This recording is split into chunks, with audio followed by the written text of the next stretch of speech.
Recording in progress. Alrighty, so today I'm here with my buddy David, and so just tell me a little bit about yourself and what are you wanting to do as a career? Yeah, so I'm currently going through flight training.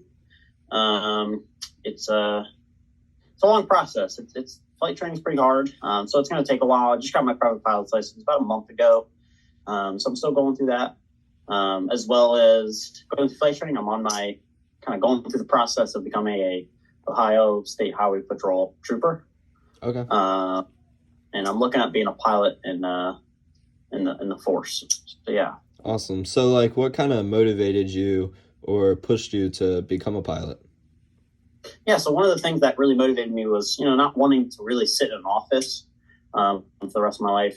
It's not really a bad thing per se. I've always been outgoing and wanted to do something different, as well as having a passion for aviation. I guess I'd be sitting in an office at, 35,000 feet, which, is pretty cool. Right. So yeah, that was one of those things that really motivated me and pushed me to get my pilot's license. So me personally, I kind of have an idea and know what needs to be done in order to become a pilot. But For those that don't really know that, what are the steps involved in becoming a pilot and what do people need to do? Yeah, so one of the things, starting off when it comes to the FAA and, the government, one of the most important things is your health. So going to get a medical from an AME, aviation medical examiner, it's imperative that you have really, really good health because, you can go through all this training, spend, $100,000 and then you lose medical and, you spend $100,000 for nothing because they can just take it right away. So that's one of those things that's really important.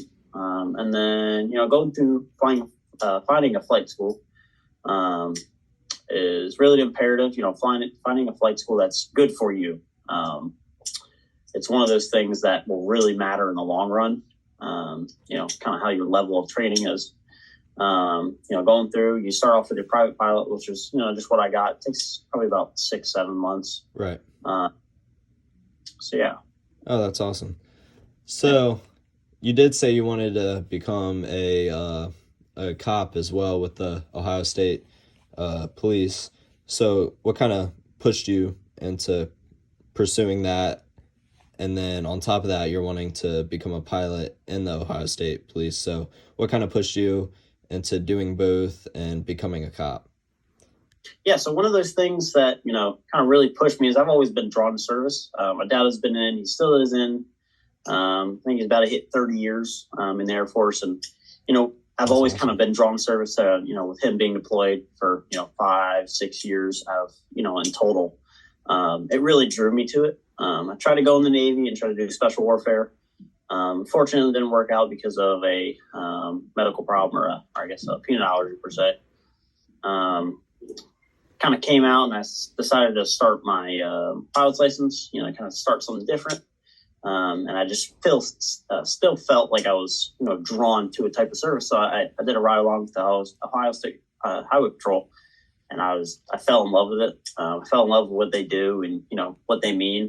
Right. And then on top of that, like I said, they have their own kind of aviation section, speeding, the basic stuff you do, on highways, but as well as search and rescue. They do a bunch of search and rescue stuff. They go up to Dayton, do a bunch of stuff up there, drug interdiction, a bunch of cool stuff up there. So that's kind of what I'm planning on doing. Hopefully looking at getting into as well. Oh, wow. That's awesome. Well, I think that's about it. I appreciate it. Yep. You're welcome. Sounds good.